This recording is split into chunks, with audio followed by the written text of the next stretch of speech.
name is Dorothée Rosen. I'm a goldsmith in Halifax, Nova Scotia in Canada.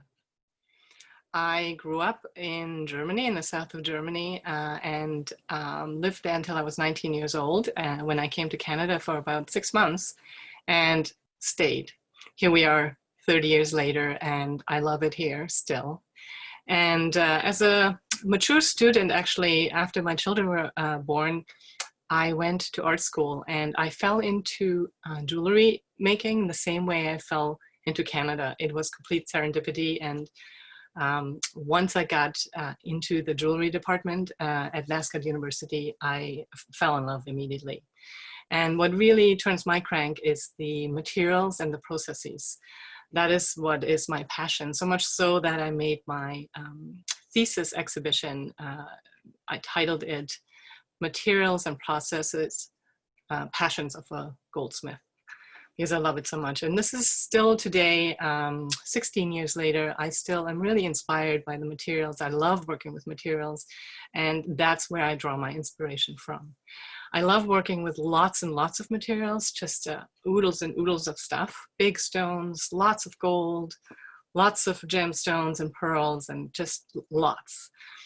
Because I feel that it's like a sense of generosity that the world should have this richness.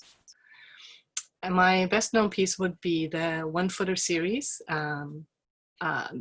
I make the rings and other pieces of body adornments out of 1 foot or 2 feet or 3 feet length of silver or gold, or sometimes I even take 1 meter. I forge these lengths of metal and then I wind them up to give them volume. And it's never really sure how the piece will turn out when I start. I had a really good education at NSCAD University here in Halifax. They have a very rigorous jewelry design program.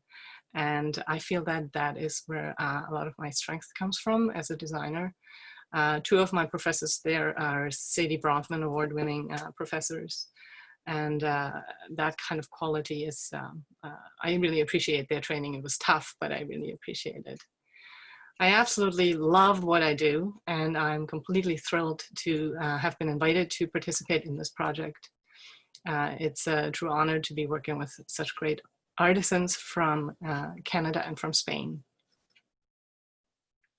I'm really pleased to be able to present this project to you that I created for this exhibition, Automaton, collaboration between 5 Canadian and 5 Spanish artists.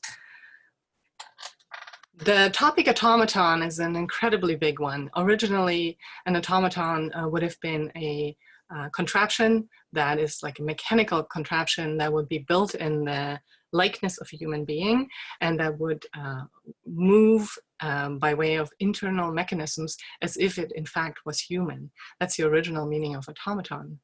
When I looked to find expression of this topic, I really had to go to my gut and heart to look for what came up. And the immediate thing was the effect of technology on the human body and on the connection between human beings.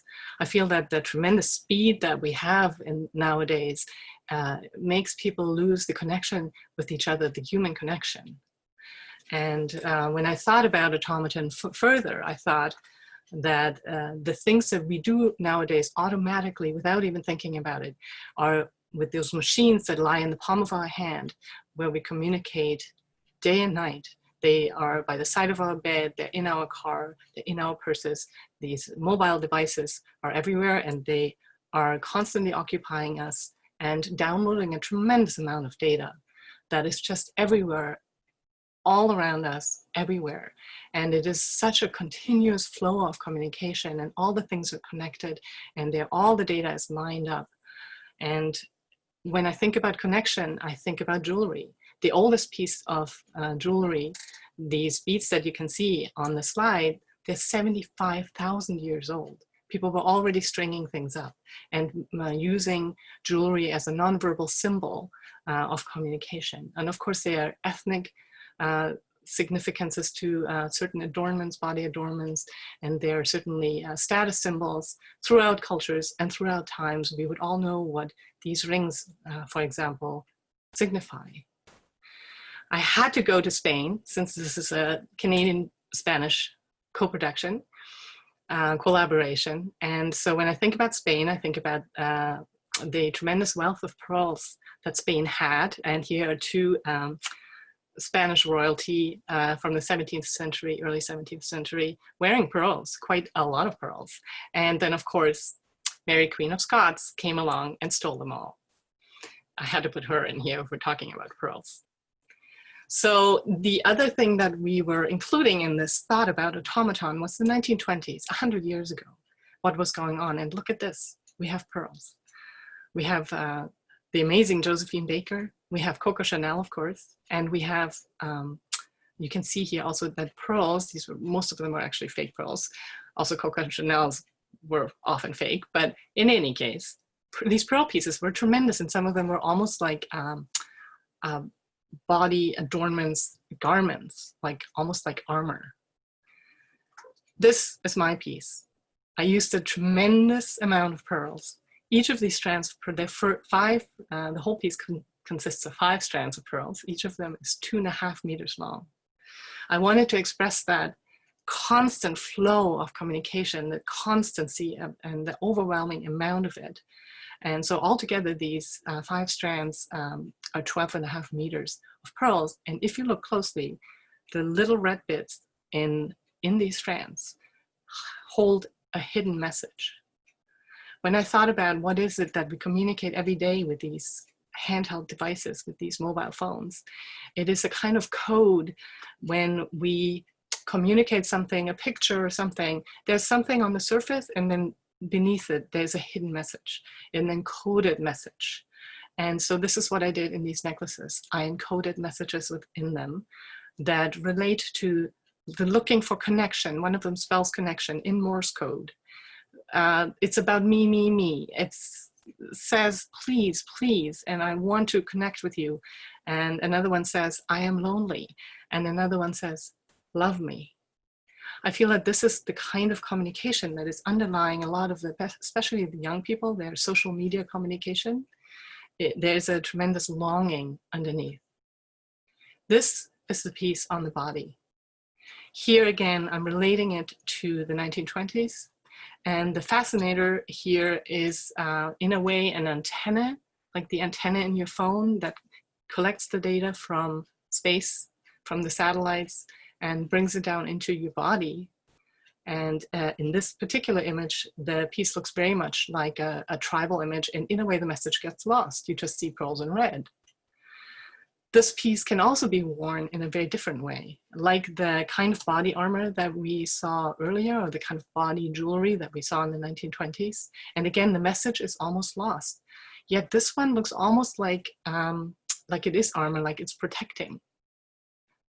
It's very individualized. This piece can be worn in a gazillion different ways, however the wearer likes. And this brings it to the 21st century, where everything is about the individual and everything is about individualization. What I like in this picture where you see the arm with the pearl is that tension. And that again brings me back to the message with the texting and the communication in this way. This is the image for me that signifies this piece and what it means to me the most, because the information comes into your head. It should be coming out of your vocal cord, but instead it goes down into your hands and gets communicated by your thumbs through your mobile phone. When these young people text, they in a way overshare, and they show almost too much of themselves. But then when you ask them about the depth of it or something in behind it, they give you this like, what the bleep?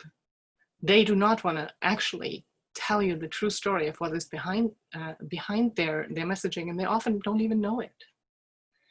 When we were to look, if we were to look behind the scenes and what's going on in these people's hearts and minds, they're longing, they're lonely, they're looking for connection, they're trying to figure out what's going on, and they feel like not okay. They feel not okay, and they dream and they have all these ideas, and it's all behind the images, behind the communication.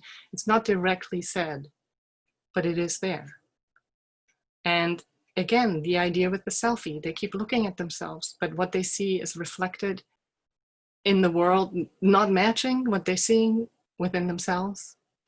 And in the end, in this last image here, she is just mesmerized by this communication device. The communication keeps going on over her shoulder. This is going on. She doesn't even realize it, and she's almost transfixed and almost still.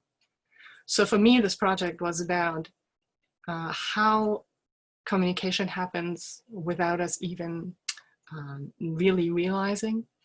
This kind of texting, social media, there's hidden messages that we're sending and receiving that we often don't even know about, and how the communication comes out, no longer goes out of the vocal cords, but instead goes into the thumbs. So I want to thank you. Especially I want to thank Clara Garcia and Raquel Lovelas, and also my fellow artisans from Spain and from Canada. I want to thank NSCAD University, because without them I wouldn't be here. And I want to thank my goofy daughter, who was the model for this photo shoot and who is almost never without her device.